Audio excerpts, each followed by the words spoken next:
À nous ensuite, une fois que ces flux extérieurs... Malgré un temps tempétueux, environ 80 personnes se sont déplacées pour échanger sur le programme distribué le week-end précédent. Après un zoom sur l'aménagement du cadre de vie et la culture, le débat s'est engagé avec Patricia Cerejo sur les différentes propositions de la liste « Ensemble, construisons notre avenir ». Commune, parce que c'est un peu qu'on interroge certains politiques. J'aimerais seulement connaître les 3 premiers sujets, ce que vous attaqueriez de front. 1, le budget. 2, effectivement, la question des rythmes scolaires. 3, ensuite, tout ce qui a trait à la gouvernance. C'est écouter les habitants de Saint-Gilles-Croix-de-Vie. On entend trop, depuis maintenant 6 mois, des personnes qui nous disent « on a écrit à la mairie, on n'a pas de réponse ». On ne nous écoute pas. On a des propositions à faire, mais on ne sait pas où les faire. On mettra en place ces fameuses réunions de quartier avec un budget participatif pour répondre au moins aux problèmes qui sont les problèmes du quotidien. Et c'est quand même pas compliqué quelquefois de pouvoir mettre un banc plutôt à 100 mètres de là où il est parce qu'il correspond mieux au déplacement des personnes. Globalement, on va dire, et sur une échéance un petit peu plus longue, parce que là je vous parle vraiment du court terme. On aura un travail à faire sur la question du logement. Là aussi, il faut qu'on ait des jeunes qui viennent, des couples avec enfants qui viennent s'installer à Saint-Gilles-Croix-de-Vie. Pourquoi? Parce que nous avons besoin que cette commune se redynamise. Parce que demain, si nous ne faisons pas ce travail-là, si nous ne permettons pas à des jeunes couples avec enfants de s'installer, demain nous fermerons des écoles. Nous fermerons d'abord des classes, et puis ensuite on se posera la question de savoir si on a vraiment besoin d'autant d'écoles que nous en avons à la date d'aujourd'hui. Et ça sera un vrai travail. Alors, il y a certes ceux qui souhaitent accéder à la propriété, et il faudra qu'on trouve des solutions. Et notamment, on a un vrai travail de fond à faire qui n'est pas fait depuis très longtemps, c'est reconstituer de la réserve foncière. Trouver des niches existantes pour pouvoir permettre donc la construction de logements qui soient accessibles à tous. Ça sera un travail. Et puis dans le cadre aussi de la location, eh bien, il faut qu'on trouve des solutions pour permettre aussi à des personnes de venir s'installer en location à l'année à Saint-Gilles-Croix-de-Vie.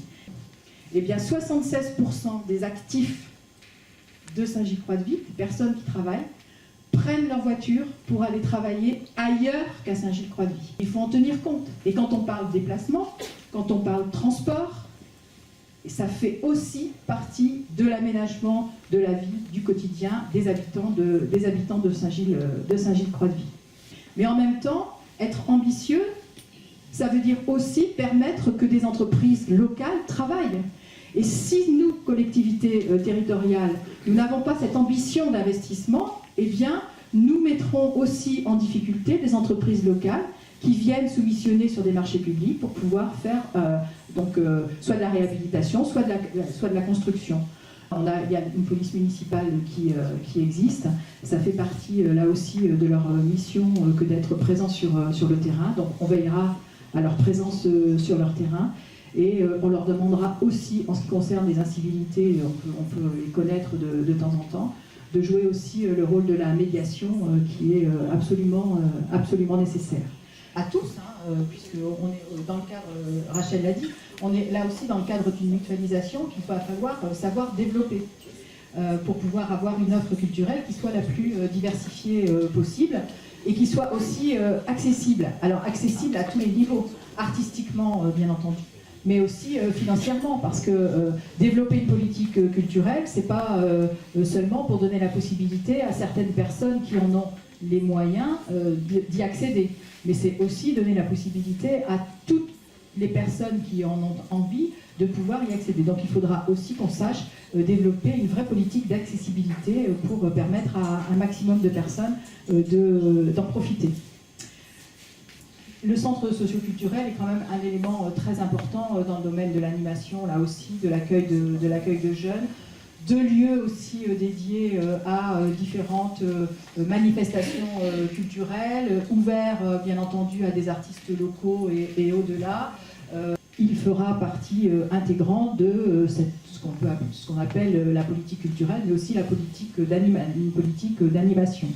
Bien entendu, pour toutes les associations qui aujourd'hui travaillent en collaboration ou à qui on a délégué des missions de service public, eh bien on continuera à travailler avec elles. Donc si toutefois il y avait une certaine inquiétude qui pouvait régner, il faut les rassurer.